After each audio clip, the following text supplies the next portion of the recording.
So the Katniss Everdeen and Edward Cullen crossover that we've all been begging for. It finally happened. Finally happened. Die My Love. This is directed by Lynn Ramsey, who directed We Need to Talk About Kevin, which is an excellent film that you absolutely need to check out. And this is, as far as like a plot synopsis goes, that's a bit difficult. I'll just say this movie deals with postpartum depression. Yeah. That's pretty much the most I could say about the movie.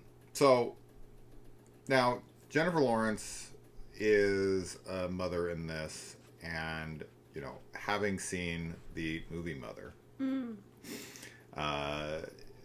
the difference between that movie and this movie is that in that movie she is in a crazy movie playing a mother. In this movie, she's in a movie playing a crazy mother. And, you know, crazy for her is something that is not too much of a stretch. I mean, Silver Linings Playbook, she's definitely way out there in that one, but she is beyond crazy in this one. She's an actress that I really, really like as a person and as an actress. I think she's really fucking funny. I think she gives like the most candid interviews in Hollywood. She never holds back anything. And I do think that's in part to the fact that she's got a little bit of a screw loose. And I think, you know, this is definitely someone who you question, like, how much of this is just her being kind of nutty. So, okay. I'll say this. This movie is very, very hard to get a read on. And I'm not exactly sure what my overall thoughts are on the movie. Even though Kayla and I have discussed this film at length now. It started a good conversation. It was mostly about, like, what the fuck happened in this movie. Yeah. I think, okay, mainstream audiences will hate it. Yeah. That's to be expected. This is a movie film. They're the guys who brought us The Substance, as well as the movie Lurker, and the insanely overlooked The Girl with the Needle that I keep begging everyone to watch, but few listen. So I expected this to be art house. I expected it to be weird and slow. Horror, definitely not. No. I don't know what genre this exactly falls into.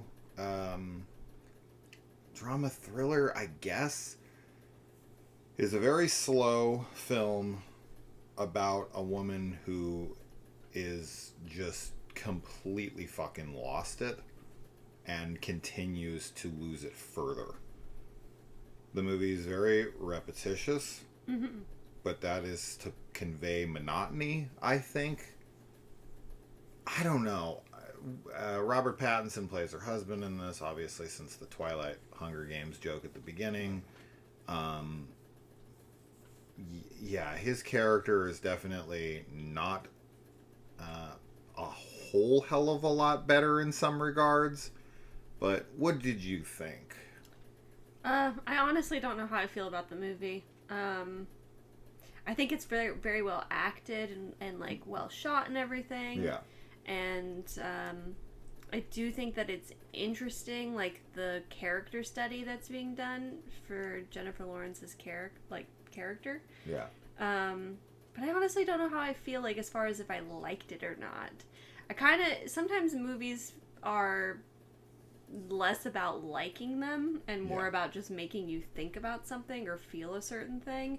And I definitely was feeling a lot of stuff watching this. I will tell you that. It definitely evoked a lot of emotions in me. But I don't really know if I liked it per se, which is definitely odd to say in a review. I think that this is the kind of film for a pretty specific audience. General audiences, as you said, I think will not really enjoy it. And, you know, even people that are maybe more into the art house scene, I think it just depends on, like, what your taste is as far as that type of movie goes. Because while there are definitely some artistic choices in this, it's very, for me at least, it was less of a like visual art house film, if that makes sense. It was more in like the story and the reactions that people were having, and maybe some of the more like very straightforward like visual symbolism, but not in a like weird, not that art house films have to be weird, but I'm just trying to, I don't know if I'm explaining that correctly, but like just not as surreal or dreamy or anything like that as far as the visuals go, at least for me. But yeah, I mean, I think we had a pretty good conversation after the film. I think it could spark good conversation for others as well. Definitely in terms of like postpartum depression and how it affects women and like couples that go through it, and just a very interesting look at a woman who is very much losing herself and losing control, and there's definitely a horror to that, although the film is not a horror movie, but there is a scariness in terms of like just how things happen in the movie. Yeah, the movie is told in a non-linear way, Very non-linear. but you never really know when it is and isn't. Yeah. There's definitely some confusion on that. I feel like you're supposed to feel as kind of disconnected from reality as she does. The film has the unreliable narrator thing going on very heavily. There's tons of scenes throughout that I genuinely have no idea if they happened or not. Yeah. If they were in her head. She's a writer, so there's like a fantasy element to how she thinks anyway as a writer, and I think she might be seeing the world through that lens, and we're seeing the world through her eyes. So there will definitely be a lot of confusion when you watch it, and you'll be like looking over at whoever you're there with, or if you go alone, that's fine too. I go to plenty of movies by myself. But if you are with someone, or even if you're by yourself, you'll just be like, what the fuck did I miss? Where are we now? And when is this taking place? Is this before, or is this during, or is this after? And oh, they're there? Okay. Oh, wait, maybe they're not. Oh, okay. All right. And there's things that enter the movie that you're like, there's something that happens with Sissy Spacek's character, and she's holding a gun. I'm not going to say much more else about it. I don't really know how that plays into the film at all, because she's not related to our main character. She's the mother of Robert Pattinson. Mm-hmm. So I thought it was like a generational thing, but because I know that they're not, but maybe it's like, I don't know. We're not doing spoilers, so it's not really something I'm going to break down here.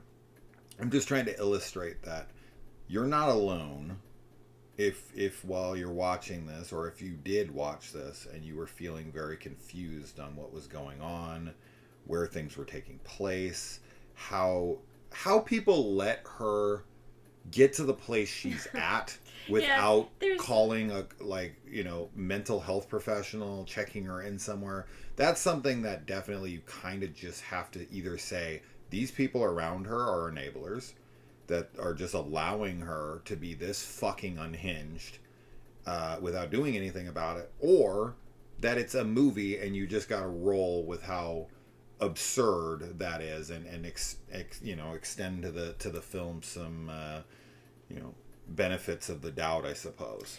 Yeah, I think, there's definitely things that feel very unrealistic, and that's totally fine, because the film is very fantastical in a lot of ways, and I'm sure I think that there is a lot of meaning in the scene that you're talking about, and all of that, and I think that you could make some good like arguments and theories about it, and Sure. that like if some, if you are the type of person that really likes to dissect film and think like super deeply about what each element might mean, I think there's a ton yeah. there. But I also think that this, like I was saying earlier, is kind of a movie that I think you can just kind of watch it and get a vibe from it and get a feel. So in a way, it is sort of like a vibe movie, because I don't think you need to I don't think everything needs to make logical sense for it to have an impact on you emotionally, which is, I think, ultimately the point of this film. And I also wanted to mention that there's actually a pretty intense scene with a dog in this that I really did not like. And if you're somebody that's sensitive to animal death, it's just kind of a heads up. Definitely. It's a little bit of a spoiler, I suppose, but I like to let people know, because I definitely feel when that kind of stuff shows up in movies, I get really upset and feel just kind of trapped in the film, because I don't want to leave the theater, but I also don't want to watch that scene. So I don't think it's surprising. No, I don't think you'll be surprised about it. As soon as the dog entered the movie, with her emotional state and where she's at, you kind of realize like this dog's not making it out of here unscathed. So yeah, I wouldn't really consider that much of a spoiler, but I mean, people can get upset about it, whatever. But I do think it's important for people to know that. Yeah, I mean, this is definitely a committed performance. I think she bears all in a lot of ways, right? Like both metaphorically and physically, right? She's nude in the movie a lot, and that has to do a lot with like kind of her feelings of inadequacy and that she lacks desire anymore from her partner. And Pattinson's character is just so fucking absent and irresponsible, and you're very frustrated with him throughout the film, and you can just tell that he is in control of his faculties as to where she is not. And I don't want to completely dismiss the fact that she has some responsibility as an adult and as a parent and whatever. You can't just slough everything over onto mental illness, but when you have a partner like I do, one of the good things about having a partner is that your partner kind of keeps some checks and balances on you at times, right? Like I do look to Kaylee for if in the future I start to have a decline in any way, for her to be like, you have to have that tough conversation as the partner to be like, hey, look, I think you might need to start seeing somebody, and if you don't, actions are going to have to be taken. I'm going to either have to leave, or I'm going to have to take the kid, whatever. And these are two very irresponsible people. But once again, like you had said, the film just cannot be viewed in a realistic setting. Like, the way things are playing out in here, it's too unbelievable, and because the unreliable narrator thing is happening as well, you don't even know all of what's happening in this film. Yeah. You're constantly going back and forth being like, I don't even know I don't know if she did this thing or not. I don't know if this person even exists, right? There's a character that's on a motorcycle. Yeah. And I go back and forth on what the fuck even was going on there. There's something that happens with condoms, and I'm like, I don't know if that's in her head or not. It's all over the place in that regard. So, yeah, it's definitely a type of art house film that's 2 hours and 10 minutes long, and I rarely say this, but this movie's too long. I feel like you can do the exact same movie with the exact same impact and cut at least 20 minutes out, because there is so much repetition of certain sequences. And we even go back to sequences that have happened before. And I'm like, wait, we're back to this trailer? Did this happen?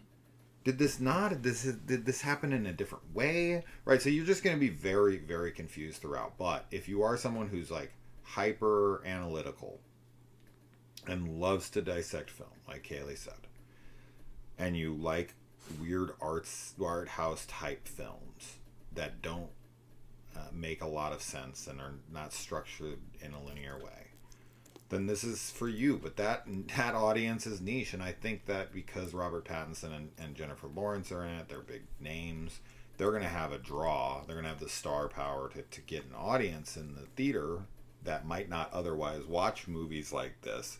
But I think the people who are coming primarily for them are going to be very put off to this. A lot of like intense hypersexuality, a lot of Jennifer Lawrence masturbating and fucking like walking around fully nude, and like that aspect of it not going to really fly with a normie audience.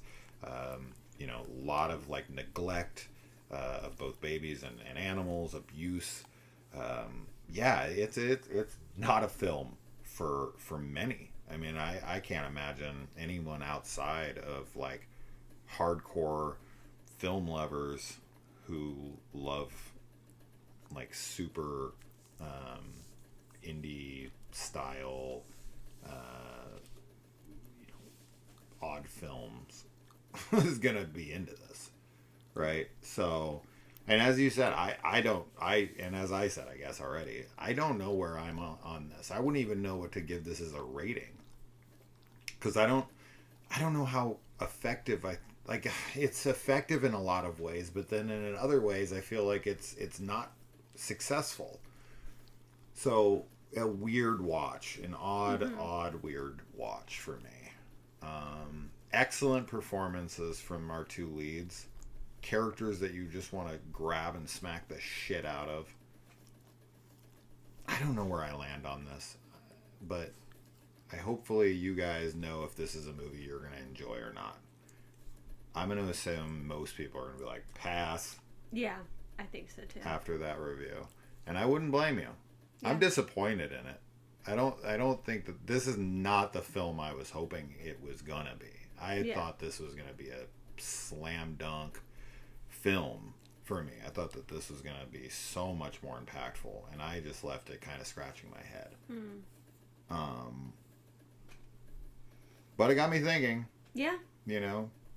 And I guess lastly, I'll just say, you know, if your partner is exhibiting signs of mental illness, it is your responsibility to say something, to speak up. Well, you just have to, right? For the safety of her and everyone around you, or him and everyone around you. It's just like, if you ever see a situation like this, I just don't understand how anyone could let it get this out of control. Yeah, I mean, I think it's a bit hyperbole in a lot of ways for the story, but yeah, definitely if there's someone in your life that's having trouble and struggling and seems like they're, you know, hurting themselves, like, get them help. And leaving them with a baby. Yeah. In the middle of nowhere, isolating them and leaving them with a child. It's just a recipe for disaster. I mean, what the fuck do you think is going to happen? Yeah. So, yeah. All right, that's that. It's in theaters. I'm not sure we sold it much, but there's an audience. There's always an audience for every movie. Yes. So let us know if you saw it. Let us know what you thought. And just an FYI for the future, we did confirm this to be true today. If you ever go to AMC and they are playing a movie that has a special live Q&A, we've done this a few times. We did it with Ash. We did it with Strange Darling. We've done it with a few.